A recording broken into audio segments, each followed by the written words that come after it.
Afternoon, I'm back. This is the question and answer session. Look at my professional studio, what I've set up. I could put up my 100,000 subscriber YouTube plaque, but I've stuck it on the kids' wall and I've stuck it up so well, it ain't coming down. We got some props, look, we got some props. We've got an actual cup of coffee, which for various reasons isn't in a Geoff mug, which to be honest is quite a lot like some of the people that have ordered Geoff mugs that have gone missing. There's about 15 people that have emailed me to say, Geoff, my mug's never arrived. I don't know what's happened. We're working our way through it to replace the mugs that have gone missing. But you've been mugged off, we've been mugged off, and it's not Mrs. Geoff's fault, and she's not sacked, although she has been sacked multiple times for insubordination. Right, props. We've got a Geoff mug, just to show you what you could have got if you'd ordered one but it didn't arrive. We've got my Rolex watch, because I am now on 100,000 subscribers. Genuine fake replica, which of course if you watch my latest upload, which was more than a week ago, you'll know what the Rolexes are all about. They all came from Egypt. And we have my £10 Lamborghini, which was the one I bought when I was trying to prove that Mark McCann's cars are not as good as my Volvos. So here we are then. I've had a bit of a break from filming, and it's really hard to get back into the swing of filming. And I would be in a car, as you know, but the wife's just nicked it to go to the gym. She really likes the X5, but I think it's not so much that she likes the car, it's more the fact that her car had no fuel in it. So she just took the one with the most fuel in it, which today was the X5. So you've got me in my house, in my studio, with my Rolex and my mug and my Lambo to answer your questions. I've split these out into categories because they really vary. I've got some questions about YouTube and YouTube content. I've got some questions about conspiracies and what's going on in the world. I've got lots of questions about my relationship with Lee and the challenges that we do together. I've got lots of general questions, which really, really vary. They're quite funny. And then I've got lots of stuff about cars, some of which is actually like quite good consumer advicey sort of questions. So this is going to be a fairly long and unedited, kind of candid chat to camera. Hopefully you enjoy it. Let me know in the comments. Do comment and like and subscribe, because Lee always tells his viewers to do that, and I think it helps, because it does help. Because if you comment and like and subscribe, then what that does is it goes to YouTube, then looks at the video and goes, oh, loads of people are commenting on this, must be a good video, this must be a good YouTuber, let's present that to more people. And I don't think I do enough of asking you to like and subscribe, so please make sure you have liked and subscribed, and then I can carry on making videos. Right, that's that out of the way. A couple of questions initially, general questions that I've had. Geoff, how come you don't have adverts on your channel? I keep getting asked to do advertisements, and I don't really like the idea of it. I will be doing a couple. There is a NordVPN advert that's going to be coming up in the future. I don't know when. They've been trying to get me to do this advert for about 6 months, but I have now started using it, and I think that actually makes sense. So I think the way that'll go is I'll only ever have adverts on the channel for a product that I actually like. Second question, Geoff, how many electric bikes have you been offered? That's a really good question. Shall I search? I should have researched this first. Hang on. Electric bike. Let me just search my inbox for electric bike. Most of my inbox on electric bikes is about fires that have happened, but I think I've been offered 1, 2, 3, 4, 5, 6. I think I've been offered 6 electric bikes free on the basis that I review them for the channel. But as I've said before in other videos, I've read other people's comments when they get a free electric bike and they review it, and it just doesn't sit well with people. But also, I don't want one, so whatever. Right, let's start with some questions about my relationship with Lee. Do you think you and Lee would have babies together? Thank you for that one, Dan. There's another one down here, where is it, that says, Richard Fletcher says, is Lee your boyfriend? Similar sort of sense of humour there, Richard. No, Lee is not my boyfriend. Sounded like I was saying that in a way that there was a but. No, we just get on quite well, and we have fun. It's when you make YouTube videos, right?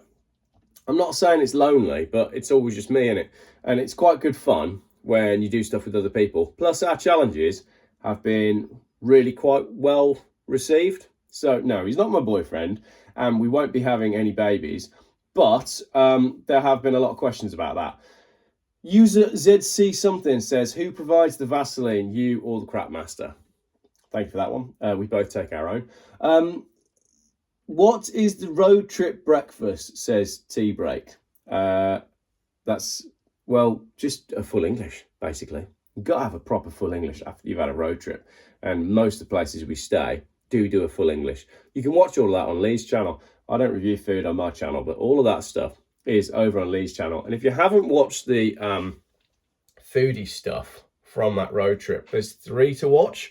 There's one when we were in Lowestoft, and then that's quite an interesting one because there's a lot of pre-trip chat and a bit of banter. And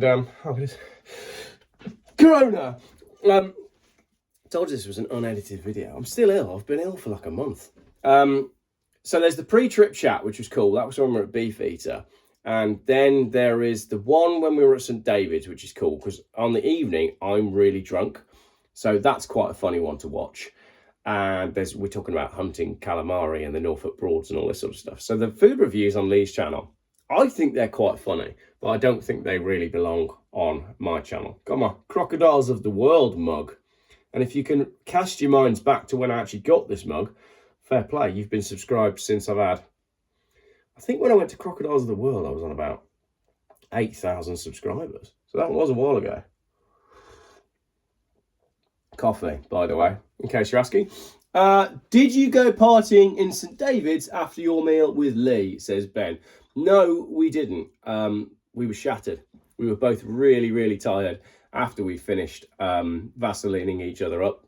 No, joking. We were both really tired after we finished that drive. So although it was tempting to go and paint St David's red, we didn't. We just went to bed. Separately, in separate rooms, might I ask. Oh, but I should also add, I had the better room because I arrived first.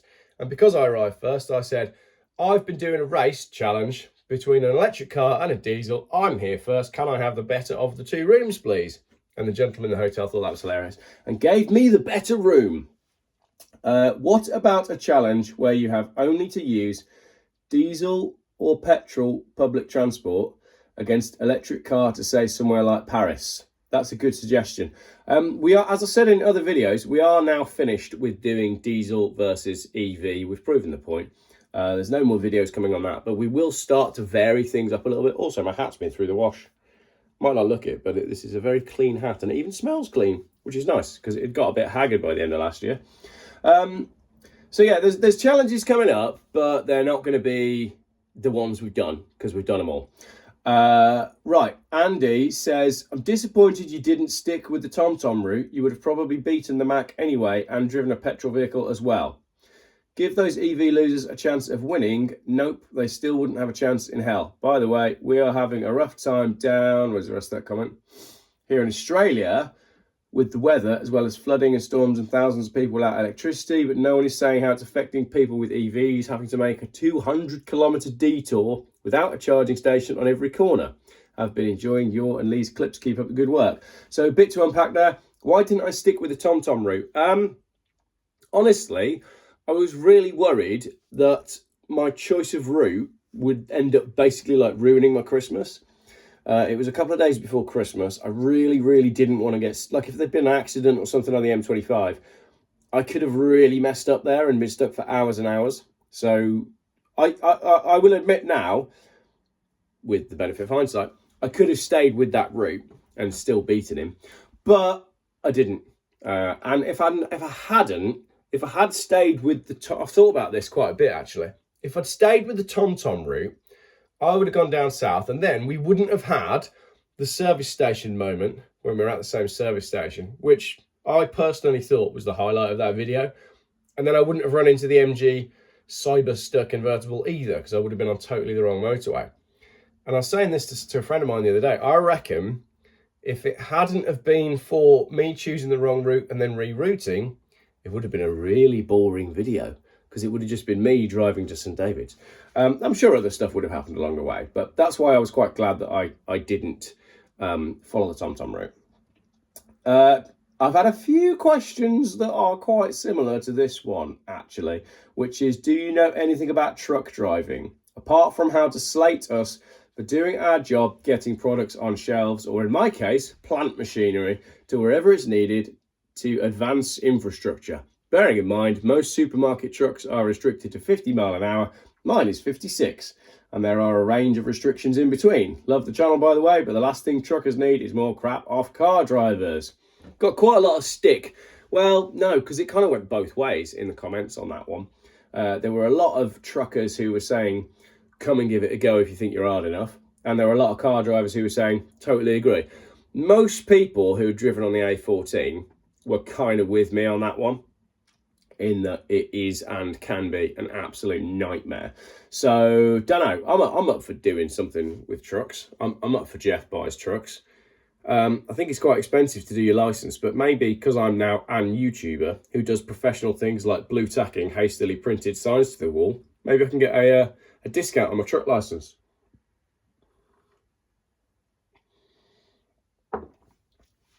Lester loves watches. Hey, I love watches as well.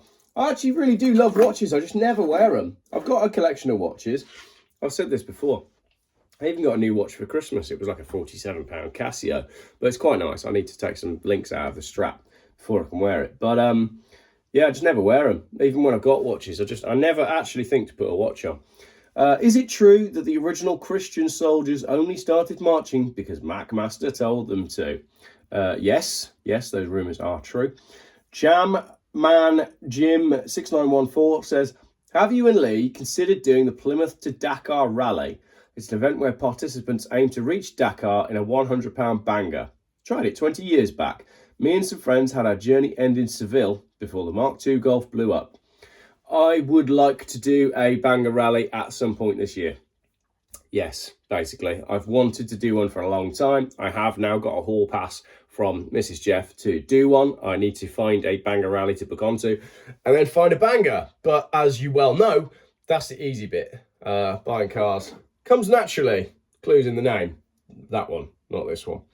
So yes, there will be a banger rally coming up, hopefully. We'll see what the world does, basically, but we'll come on to those questions in a minute. Geoff, would you and Lee consider doing a different type of challenge? Lee on his e-bike and you on a late 70s or 80s gas-powered moped. Maybe in a warmer climate like Tenerife or another nearby country during the summertime. Battle of the retro round helmet with goggles versus the modern e-bike helmet built for Brillo pad hairstyles, lol, with the front and rear red lights, LED lights built in. I love that idea.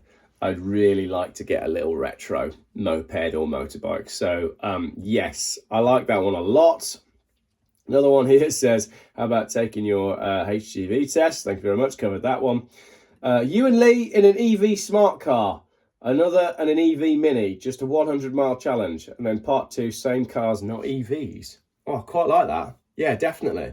So the little electrical vehicles like the Peugeot E208 that's got 100-mile range, and to see what we could do with that. Another one, whilst we get to the end of this Lee McMaster Geoff challenge one. Geoff, in the East to West trip, you popped into WH Smith's and obtained a new flat cap. How come you didn't wear it after buying it for the rest of the trip? I didn't buy one. They don't sell them anymore. The concession, they're called Heritage Traditions, right?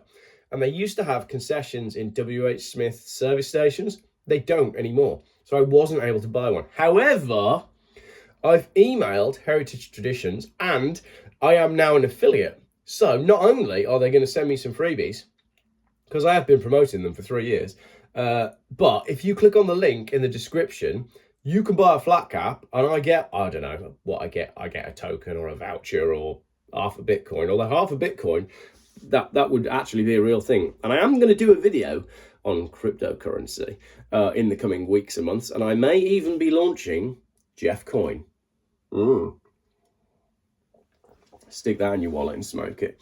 Yeah, if everybody else can launch cryptocurrency, why can't I? Geoff Coin, coming soon. Does the McMaster take up all the bed? Thanks, Andy. Yes, he does. Do you need a third member for your trips? I'm available. Thank you very much for that comment. We've had lots of offers from people that do want to join us for trips. It's not just about what car you've got. I've got lots of people emailing me saying, oh, Geoff, I've got XYZ car, I've got this, I've got that, I want to do challenge. Doesn't really just work that way though, because I need you to also to have like the right sort of camera gear, the right sort of personality, the right sort of humor, and the right sort of ability to work to whatever schedule we work to, which is totally random. It's not just a case of finding someone who's got a car who wants to come along, because if we then invite someone along to do a challenge and they're really, really boring or like totally not TV film camera friendly, then it ain't going to work, is it? Because you're not going to watch it. So if we add a third person, they've got to be as watchable as me and Lee. Does that make sense? I don't want to sound like an arse, but I've had a lot of emails from people who want to get involved, and then you just look at it and you think, it's not really going to work. Like, it's just not. So that's why we haven't really opened it out yet, because at the end of the day, we're trying to make entertainment that people want to watch. And if you're not the sort of person that people want to watch, then I'm afraid you can't come and play. I know that sounds arsey, but oh, Geoff, you're being mean. Well, that's just the way it is, isn't it? Basket Case says, ears. What's going on with your ears and the McMaster's ears? They look fake, far too pink. Please address this issue ASAP. I agree that on some of the McMaster's footage, I looked a bit red, but I don't know about just my ears looking red, but that was mostly down to the beers. I was tired. I had gone from cold to then being warm, and I was drunk. So that's probably why I looked a bit red. Why didn't you find a friend with a proper motor who doesn't like skipping over webcams? Doesn't like skipping over webcams. Don't really get that bit, but if we did find a friend with a proper motor, there wouldn't be any content there, would there? So have we knocked off all of the Lee questions? Yes, we have.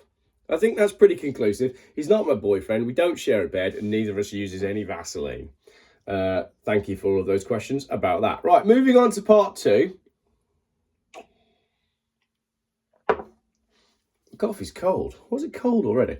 Right, let's do the YouTube ones. So, Irish Pete says, have you heard about any more clocked ex-police cars being sold? So, he's talking about what is actually my most popular video ever. If you go on Geoff Buys Cars and go videos and then sort by most popular, I did a video about police cars being clocked and then sold, and it reached, I think at the last count, 980,000 views, which was crazy. And basically it was an all right video. Have I heard any more about it? No, but since I made that video, there have been some changes in the policy of cars before they go to auction. This is essentially so the police can buy a brand new car, run it for 3 years, service it in-house, smash it into whatever they like, repair it themselves. It can have 200,000 miles on the clock, and then they just chuck it in an auction. And what we were saying is, really, they should be MOT'd before they go into the auction, because what happens is they go into the auction, they then get clocked, and then they're sold as a one-owner car with 30,000 miles on the clock. A little bit dodgy, but that was it basically. That was sort of the whole video. So maybe don't go and watch the video now, because I just explained it to you. But it is going on, and that's that. But no, I haven't really heard any more about it, really. Danetree2455 says, if Just Stop Oil has a win, horror of horrors, how many draft horses will be required to tow a BMW X5? Good question. It's quite a heavy thing at 2.5 tons, so I'm going to need quite a few horses, and therefore quite a lot of oats, and therefore quite a lot of land as well. So again, doesn't work, does it? Because I'm going to need to find a way to power my horses. Douglas says, who is the weather lady in some of your videos? Very convincing local area weather lady. Thank you for that, Doug. She is, I don't know her name. What's her name? I know she's called Square Raindrop. If you search for Square Raindrop on YouTube, you can find her channel. And she is an established freelance weather person lady. And I think she's great. And she offered to do a weather forecast for me some time ago. And then I emailed her and said, oh, could you do one for our east-west trip? And she did. And there it goes. It was in the video, and I thought it was great. Chris Hitkiss says, is EV Cool Tub a DJ or a rapper? EV Cool Tub. MC, EV Cool Tub in the house. It does sound a bit like that, doesn't it? This is this EV Cool Tub company or product where you have a giant portable bath, essentially, to dip your EV in once it's caught fire to cool it down. And they are ridiculous, and it's insane that we've reached a stage where those are needed. Maz500 says, car ownership history. If you go on YouTube and type in Geoff buys cars ownership history, all of the answers will be in the video that I've already made about my car ownership history. Andrew says, is YouTube your main job these days? Yeah, pretty much. I've still got my fingers in a couple of pies. I mean, I am a freelance marketing consultant and writer by trade. And I was always fairly good at that. So every now and then clients will get in touch and say, oh, what do you think about this? Or can you write this? Or would you mind doing that? Or can you have a look at this on the website? Or can you just make this photo smaller and bigger and more in focus and that sort of thing? So I've still got a few bits and bobs going on, but it's primarily just YouTube these days. I reached a point in life where my YouTube was paying the same as my normal work. And I just thought, wow, it's more fun being a YouTuber, isn't it? So that's kind of where I'm at. Neil says, what advice would you give to a smaller YouTuber that's trying to gain a larger audience? Keep going. That's the only advice that I can give you. In November, I talked about this a little bit the other day.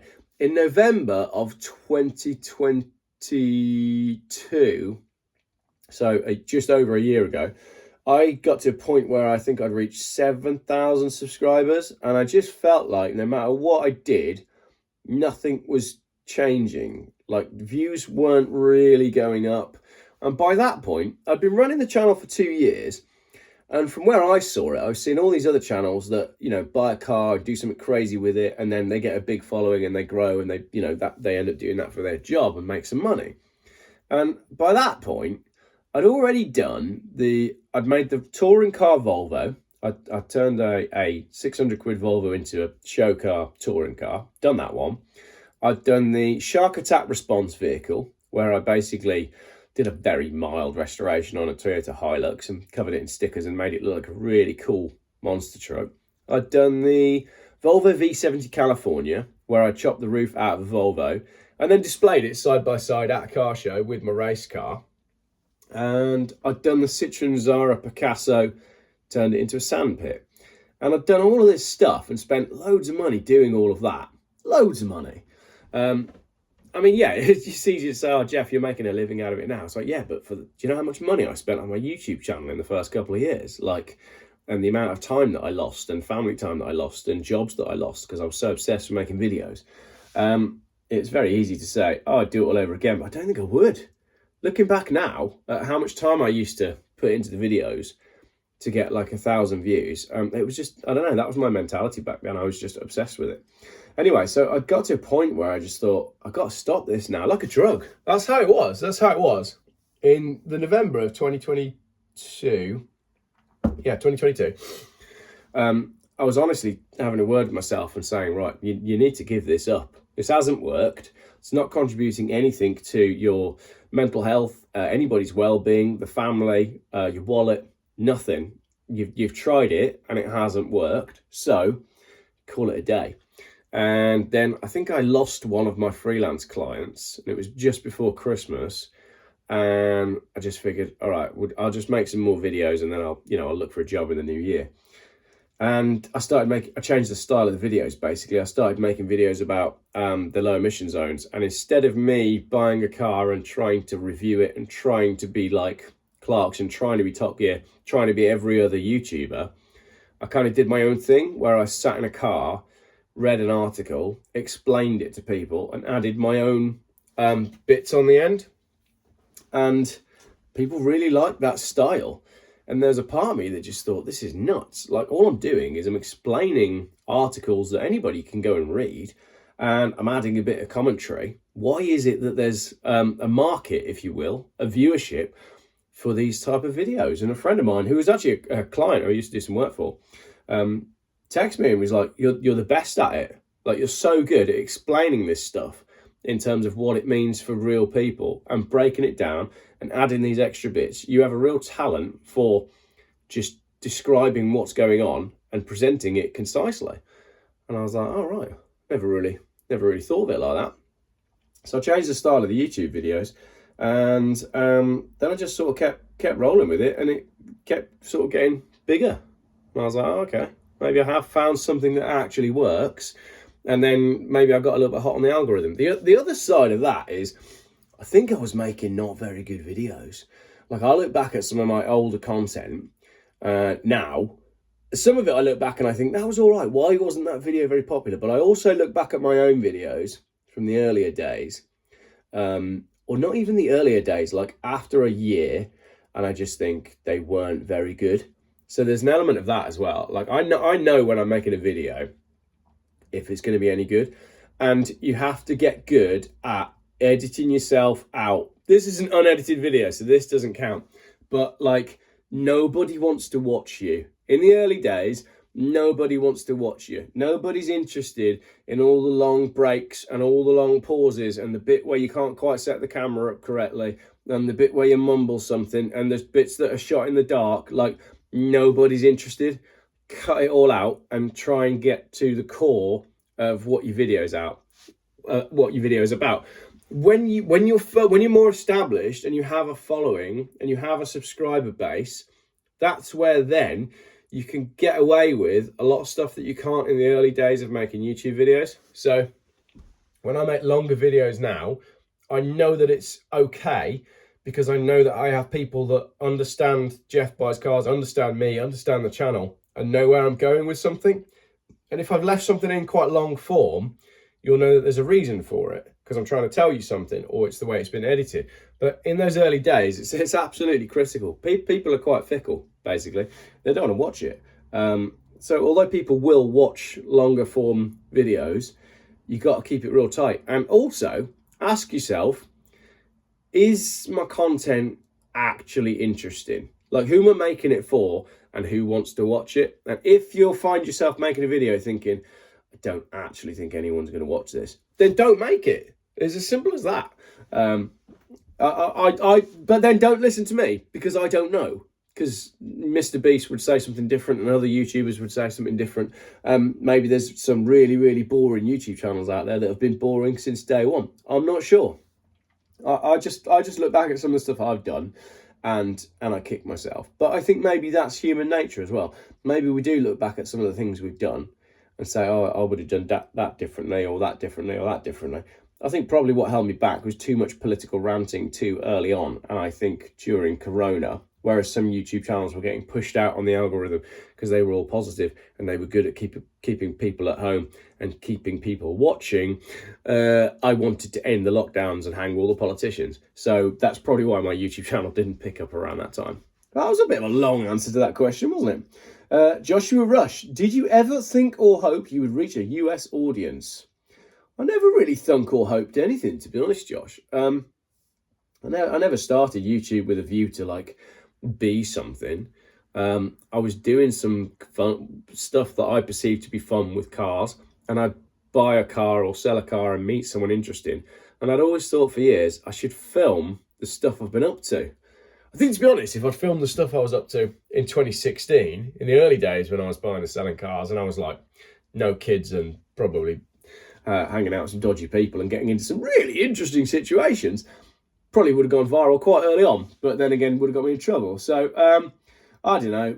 I don't think about it. I don't wake up in the morning and go, how are we going to get to X number of subscribers today? I wake up in the morning and go, oh, crikey, look at this crap that's going on. I'm going to have to explain this to people. Or, oh, no, this has happened. I'm going to have to talk about this on the channel. And that's what I do. So, yeah, I don't go out of my way to find content to generate views, if that makes sense. I don't work to get clicks. I don't work to get subscribers. I just address stuff as and when I think it needs addressing. But annoyingly, there's more stuff that I think needs addressing that I can't address or don't want to address. And there are some rabbit holes that I'm not prepared to dive down publicly on the channel, although I'm well aware that the rabbit holes exist and probably fairly well read on what's going on with certain rabbit holes as well. So I think sometimes people watch the videos and think, oh, Geoff's really close to something else here. Well, I'm already there. I'm not talking about it on the channel. Speaking of which, this is Gareth. With your following, would you ever consider doing a truther style vlog to vent your frustrations on current manipulated skies, big pharma and false flags, etc.? I know you've hinted at the geo-engineered skies, and I'm sure you've gone down many rabbit holes, especially over the last few years, and I'd be keen to hear your findings. Obviously, you can't post that material on here, or you'd lose many blinkered followers, but I'm certain you gain others on a separate one. It's basically what I just said, Gareth. But yeah, you're right.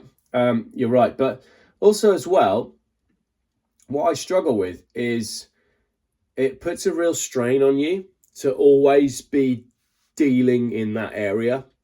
It's all very negative and it's all very bleak. And although it might generate views, don't really want to be doing it because it gets me really depressed. And there's some rabbit holes that I follow some Instagram accounts that are pretty out there with some stuff that's coming out and some stuff that's going on.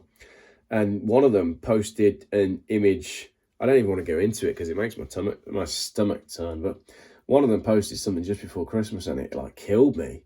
Like I was not right. And I can still see it now. And there's stuff that I know it's going on.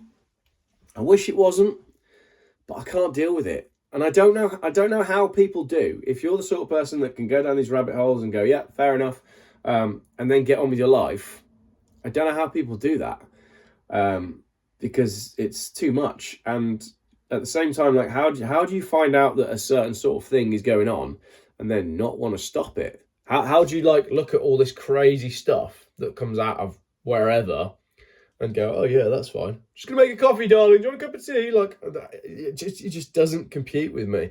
You know, there should be more fires and there should be more riots and people should be hanging from bridges, but they're not. And I don't know why. Cool, we went deep there, didn't we?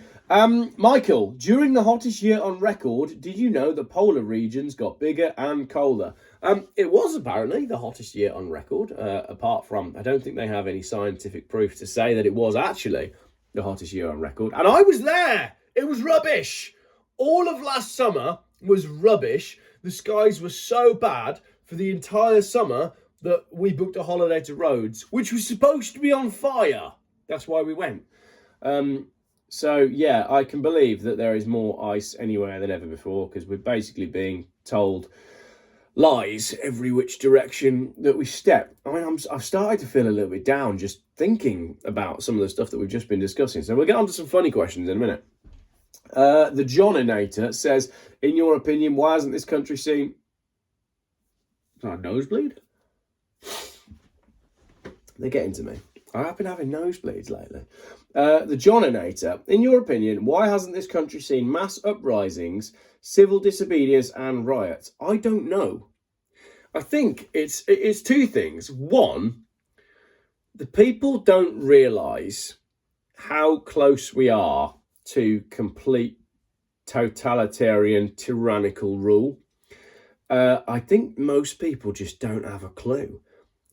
Like, how I don't know how people aren't seeing it, because for me, the way everything's gone in the last 3 or 4 years is so unbelievably obvious.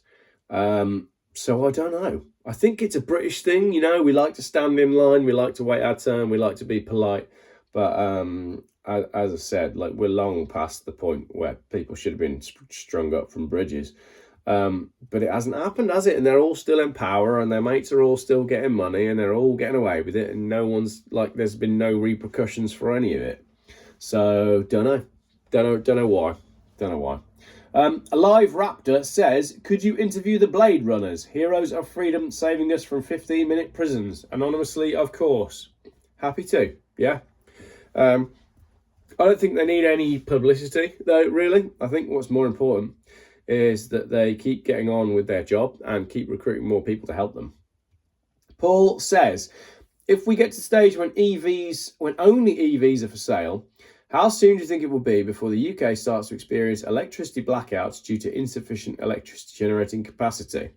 If EVs get to a critical percentage, I see electricity use being rationed, so no TV broadcasts and high-rate electric tariffs after 7 p.m, akin to the mid-1970s.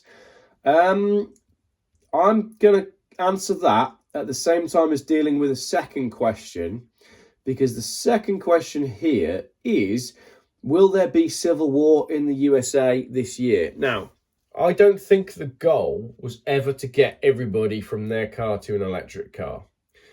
The goal wasn't to replace every petrol or diesel car with an electric car. The goal is less cars. And in order to achieve less cars, you need less humans. And in order to get less humans, you need some kind of big thing. So, will there be a civil war in the USA this year? Well, it certainly looks to me like the wheels are in motion for some sort of big amount of civil unrest, like a big amount of civil unrest, and not just in the USA either.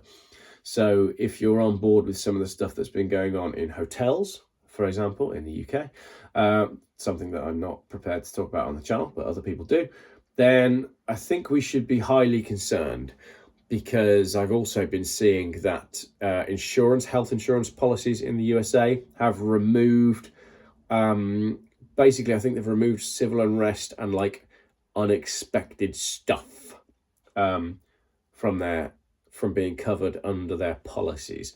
So, you know, the insurance companies are always the canary in the coal mine, i.e. they let us know what is coming. And if the insurance companies make changes to their policies en masse, then we should be having a look at what changes they're making and asking why. So, yeah. Darren says, are any of the corporations at risk with 15-minute cities? Car manufacturers, insurance companies, etc. Are they part of the WF elite, or are these corporations to be erased? And where do petrochem corporations fit?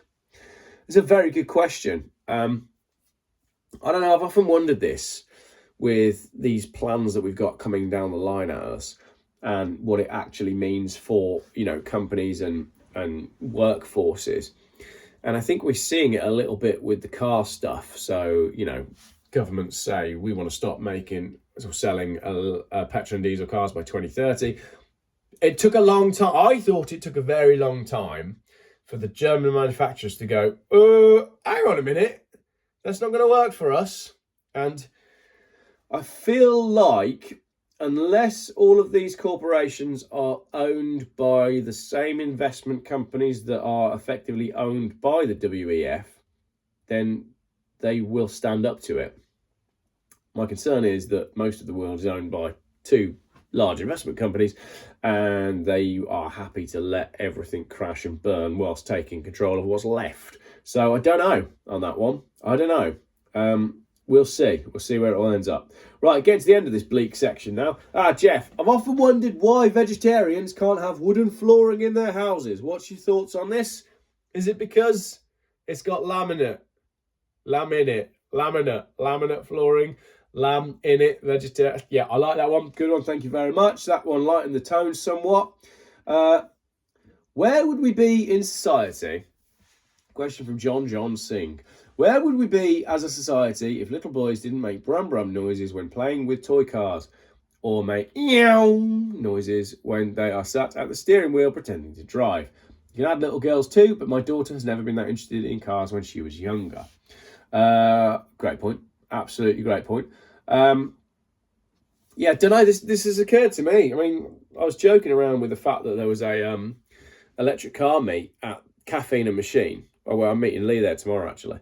There's an electric car meet at Caffeine and Machine, and I commented on their page saying, well, at least it'll be quiet, because, you know, they're always moaning about the neighbours. People leave in really noisy ways, and yeah, end up getting shut down because of noise complaints.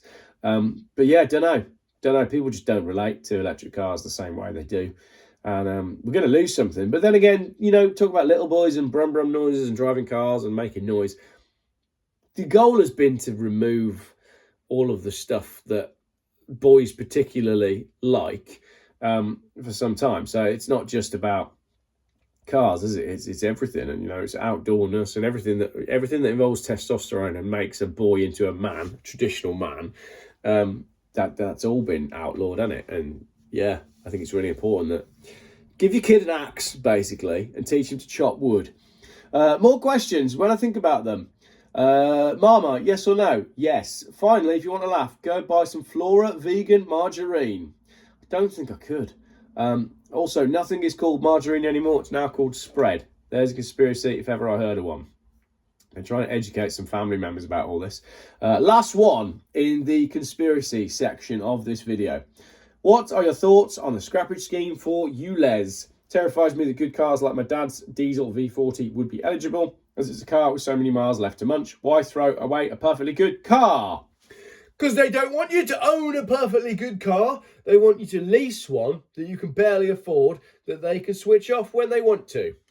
Simple as that. That's all the scrappage schemes are for. The scrappage scheme is to get rid of cars that are cheap to run, cheap to afford, and that are already owned.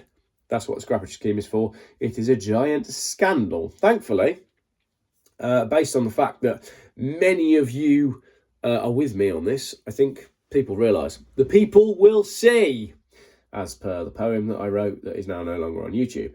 Right, let's do a couple of general ones, and then we'll dip into some car ones. We're going to go back and forth between car and general ones now until we get to the end. That's all the heavy stuff dealt with. Let's do some of the fun stuff. Lovely handwriting, says Eric. How have you seen my handwriting? Oh, maybe it was on the post that I put up. That's because I edited on my phone like this, dragging the thing around, trying to type something in. Have you seen the Electric Viking talking about the first ever Cybertruck involved in a crash? I just did. Had to stop. It's never the electric car causing the problems. Right, Cybertruck. Let's deal with this one for all of you that are sending me Cybertruck related stuff. Let's make sure my Rolex is in the shot there. Want everybody to know that I'm a baller. And my Lambo. The Lambo's gone out of shot as well. I really like the Tesla Cybertruck. I'm sorry, I just do. Because I like stuff that's different and that is standing aside from the norm and doing something different. Yes, I hate that it's got an electric drivetrain. Give it me with like a 3-litre V6 diesel. That would be sweet. But the design of it, generally, I think it looks cool. I think it looks really cool. Especially if you've seen the like Chem Block Gymkhana style one, RIP. I think I haven't got a link for that. I only saw it on my Instagram maybe yesterday. I'm trying not to use Instagram anymore. But that looks really cool. Right. Millhouse Speaks says, if you could move to any country permanently but couldn't leave that country, which country would you move to? I don't know. You tell me in the comments. Where is it going to be safe to go? I've heard Chile. I don't think anywhere's safe, though, from the crap that's coming. My wife keeps saying this to me. She's like, when are you going to come up with a plan? Either we're staying here or we're going somewhere. And I don't know. I guess I'm waiting for someone to tell me. But my big concern is that I'm going to leave it too late and I'm going to miss my moment. And the moment's going to come where you're no longer allowed to move, and I'll be like, balls, we should have gone. And I'm paranoid that we're going to miss that moment, basically. Tell me your thoughts in the comments. T-Break says, would you sell your sandals for a hat or your hat for sandals? Still got this cold. Hat or sandals? Well, firstly, I don't wear sandals, but maybe this is one of those old Jesus things. I'd rather have shoes than a hat, to be honest. But that's just because we live in a cold country. If we were in a hot country, then I'll take the hat because you can go anywhere without shoes as long as it's warm enough. I mean, I do most of the year in England, but not when it's cold because I hate having cold feet. Paul says, what's your thoughts on pegging? It's a bit rude, Paul. Original wood or the modern plastic versions? I think we're talking about tying tents down. And if we're not, then I'm on the fence. Pegging on the fence. Ha! Don't know about that one. Not going into that, Paul. What is the biggest chicken you've ever eaten? Don't eat that much chicken, to be honest. We don't tend to... This is a rubbish video, isn't it? Just Geoff wiping his nose constantly and then wiping it on his trousers. It's honest, isn't it? What's the biggest chicken you've ever eaten? We don't eat a lot of chicken in our house. We're mostly... don't want to sound pretentious, but we do try to eat like grass-fed beef predominantly. Do a lot of like mince-based dishes.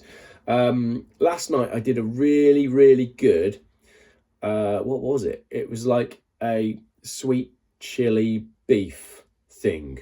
I just tried making it the other night, and then I tried to perfect it more last night. Too much soy sauce. But yeah, pretty good.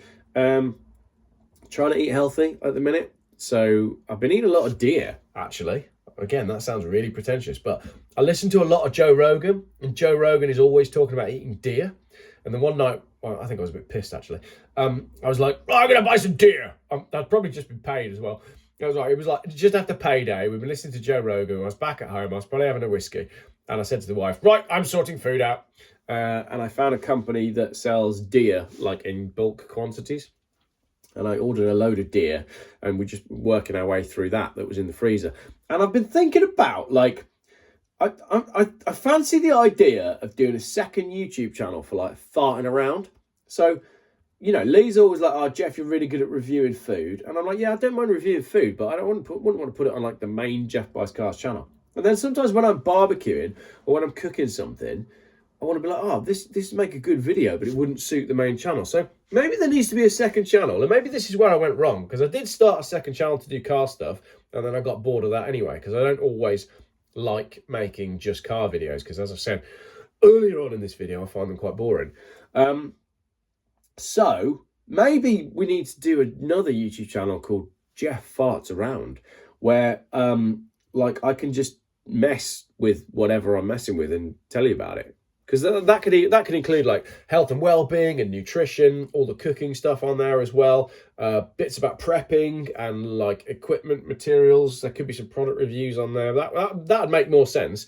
And then that would leave the Geoff Buys Cars channel to sit in the car and explain articles to people and rant about things, which is what people like. But I don't know, maybe there's something in that in the future.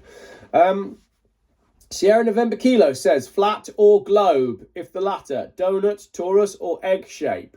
I'm not going to deal with that one because you can't please everyone, but what I will say is hollow. I reckon it's hollow. Where'd you get your winter overshirts from? This one is from Joe Brown's, and I've accessorised it with this ironic influencer badge, which my wife bought for me ages and ages and ages ago. And it just lives on this shirt. And amazingly, it hasn't come out in the wash because I actually put that on just before the first dyno day. And it hasn't come off since. And it is meant to be ironic. I'm not actually wearing a badge that says I'm an influencer. It's meant to be funny. But I appreciate now that I've got a few more subscribers, it might look like I'm taking things a bit seriously. But if I was taking things seriously, I'd be in a proper, like, nicely done studio. And I'd probably have my YouTube plaque there. That would have been a good place for the YouTube plaque, wouldn't it? Should we put something on the wall there? Maybe next time. Too late now. Let's go into some car questions. Of all the modern cars today, what, if any, would you consider having? Fossil fueled and battery powered? I like the Alpine, and you all know that I like the Volkswagen ID Buzz, but I want it with a 2-litre diesel engine. Other than that, there's really not a lot that I like. I really like the Kia Stinger GT, but they don't make those anymore. Would you consider an old Volvo XC90 as an alternative to your BMW X5? You can pick them up relatively cheaply. Yes, I would. I absolutely would. I've only got this X5 because it dropped in my lap. My car dealer friend Steve, who lives down the road, offered it to me at some point last year. And I was like, yeah, never tried one of those before. I'll try that. I didn't go out looking for an SUV because generally I am quite anti-SUVs. But yeah, I need to get an XC90, don't I? So we'll do that this year. Dave says, asked this on Facebook, but we have a 2002 Volvo V70 2-litre turbo petrol Ocean Race Edition, which ran on LPG. And now we have a BMW 520 diesel estate 2011. Which would you pick? Oh, that's a tough call. I love an Ocean Race Edition Volvo. 2002, that's the newest shape though. 2011 5 Series, you got iDrive. That's a tough call, that is. The 520 diesel will do 50 miles to the gallon, but the 2-litre petrol Ocean Race will be a lot thirstier than that. But then again, it's on LPG. I'm going to have to go with the Volvo. It's rarer, it's definitely cooler, and probably quite tricky to replace. Like if you go shopping for one, I've done a video on that. They are hard to find. Anyone can buy a 520 diesel. Sorry, yeah, the Volvo. But you just have to suck up the fuel economy and do the LPG thing, which I know LPG is getting harder and harder to find. Right, thoughts on tow cars for caravanning? Big diesels are best. Hybrids don't cut it. What does the future hold? Caravanning, right? I'm going to upset a few people here. A, the weather is never good enough to go away in a caravan. And B, if the weather is good enough to go away in a caravan, take a tent. It's way cheaper, a lot easier to transport. And if the weather isn't good enough to go away in a caravan, then don't go away. Go do something else instead. I think, but I'm going to disagree with myself here because I quite like the idea of a cheap caravan. But when people start spending 20 grand on a caravan, I think that's absolutely mental because you've got to tow it all the way down there and all the way back, and you might as well get a hotel. But I know people absolutely love caravanning. I'm going to try it. I'm going to buy a caravan this year and I'm going to do a caravan holiday. I promise. In fact, I'm going to go get a tow bar put on the BMW X5 and then I'm going to buy a caravan. How about that? Should we do that? Let's do that. Stephen, what do you think of the electric diesel hybrid trucks that Edison Motors from BC is making?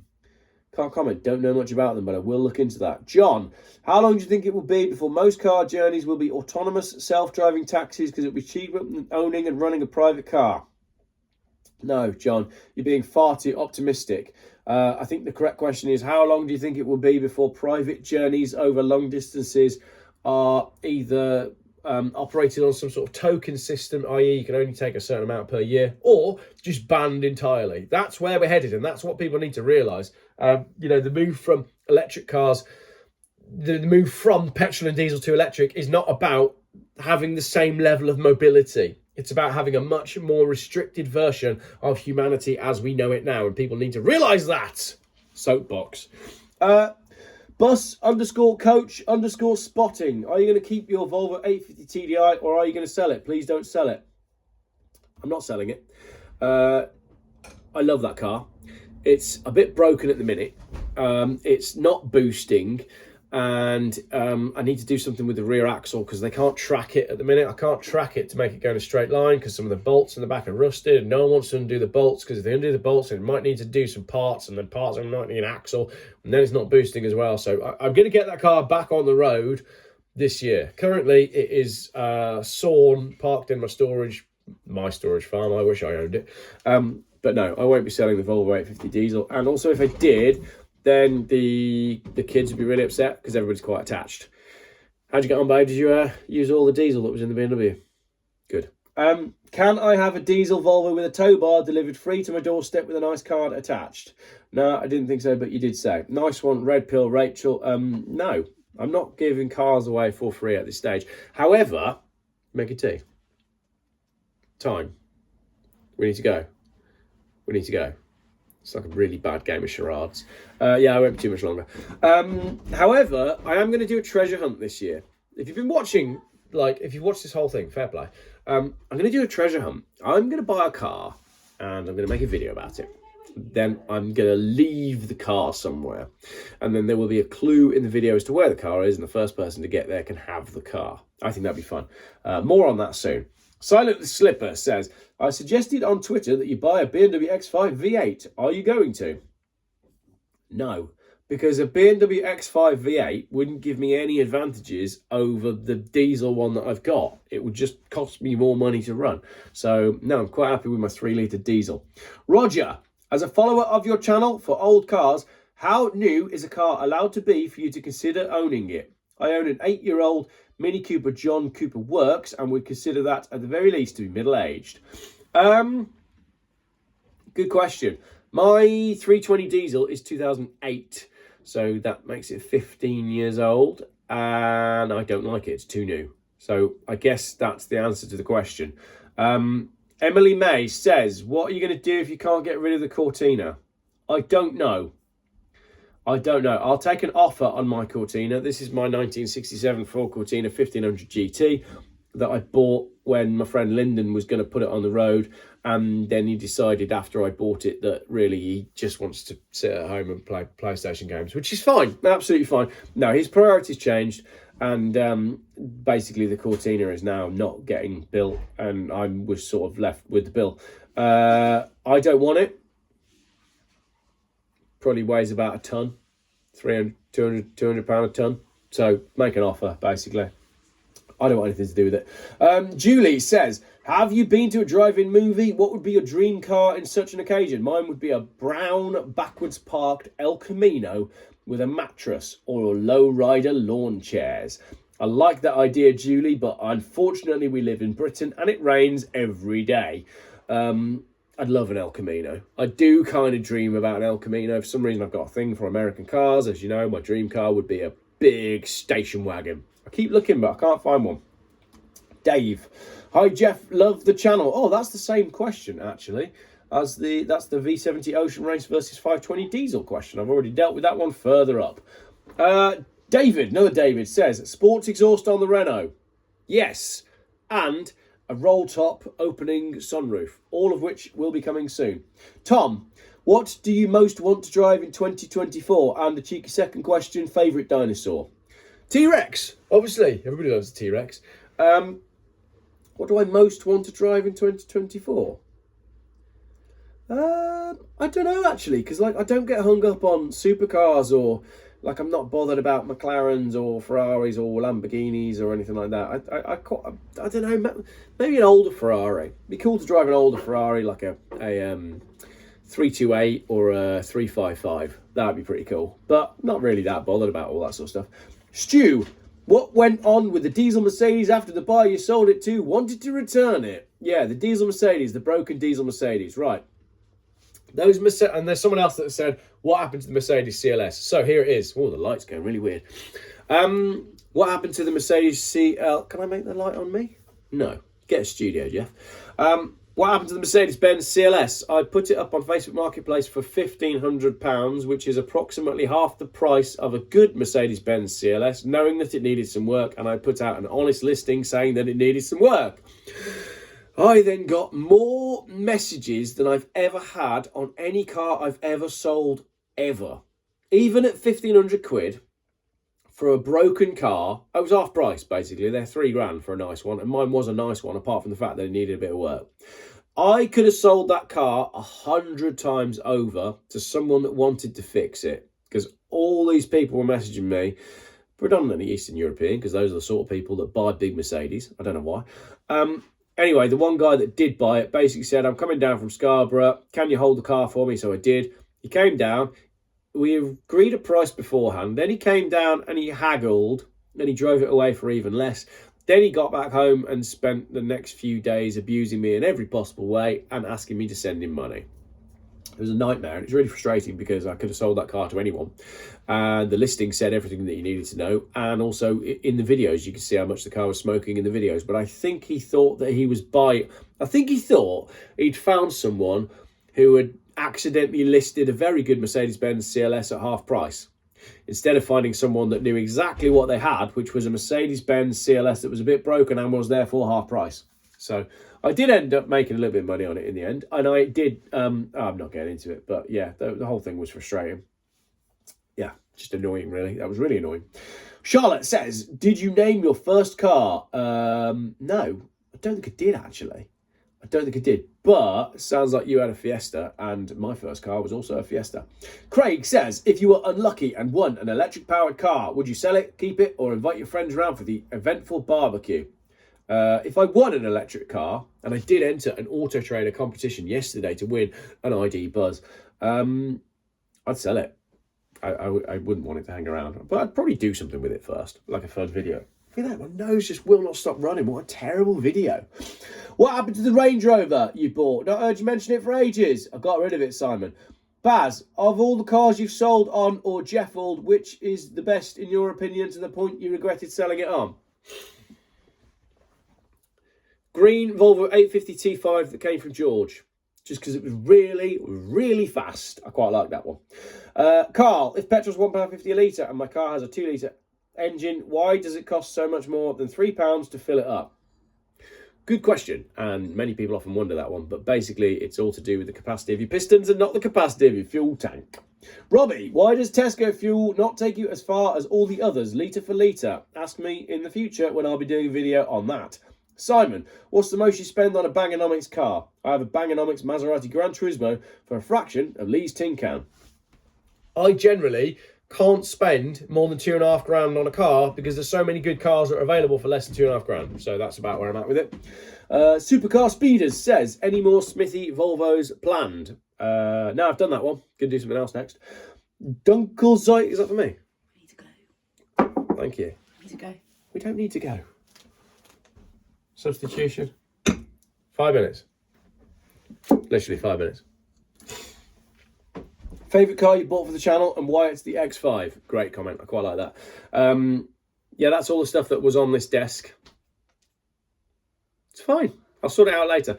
Favourite car you bought for the channel and why it's the BMW X5? I do quite like the BMW X5. Earl Grey and Boots says, what car would you have for 2 kids and 3 dogs and a 5-foot driver? BMW X5.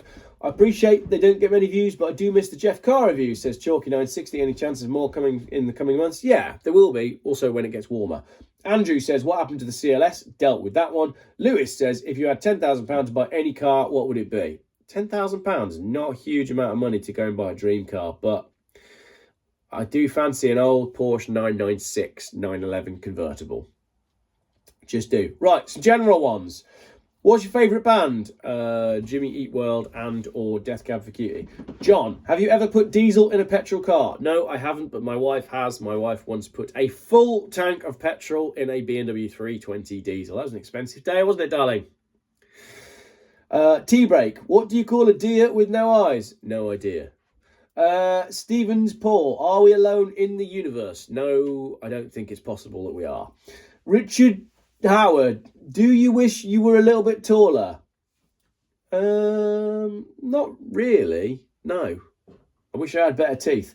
Martin Lapland says, I don't know if I'm too tired to ask anything. Every time I comment on any YouTube video, I get a person or bot attacking me verbally. You can't have an opinion anymore, so I don't know. I don't know anymore. The world is effed up. Don't think there's a question in there, Martin, but I appreciate the comment. Dan, what would you rather have at this moment? Black pudding, fried eggs, a black pudding and fried egg sarnie, or a soapy tug in the shower, or a 1972 VW variant? Can I take the car, please?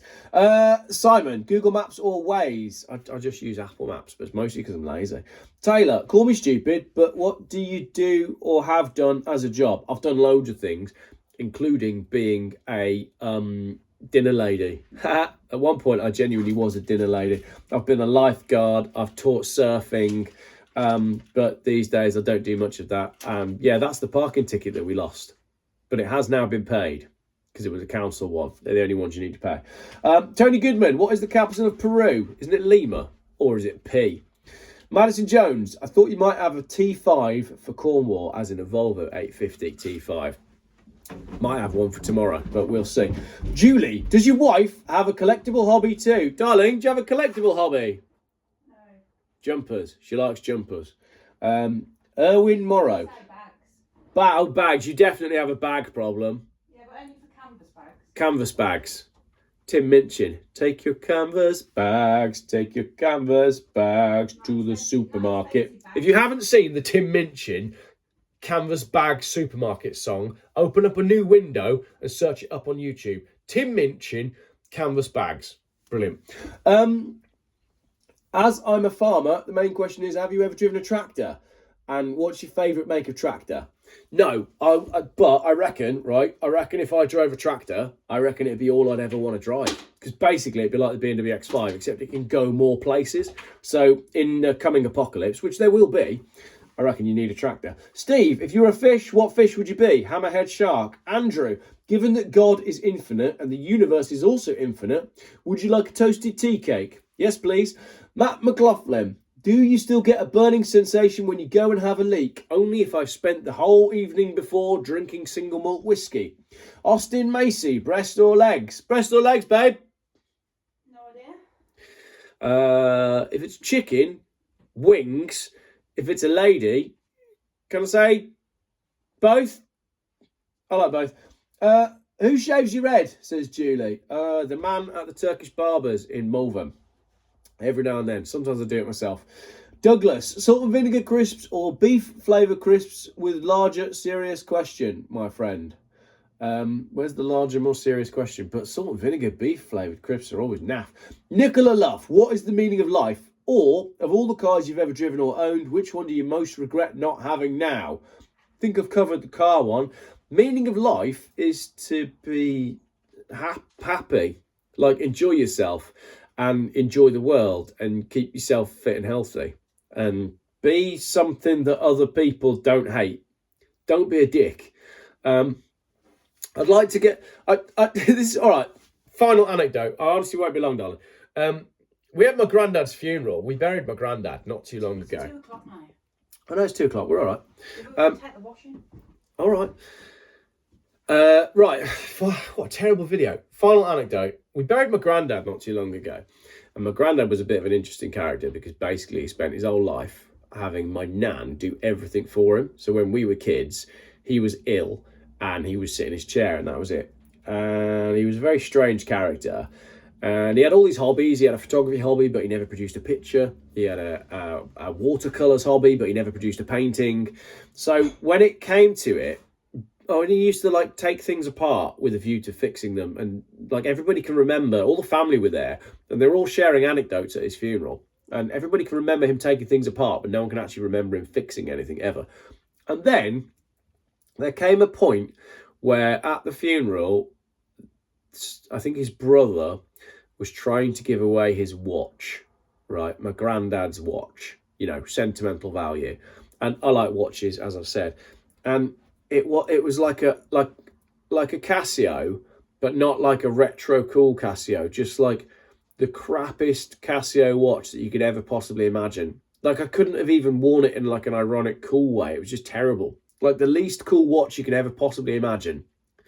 And that for me was quite an inspirational funeral because I'd hate to leave this world and have the sort of funeral where everybody says, well, never mind.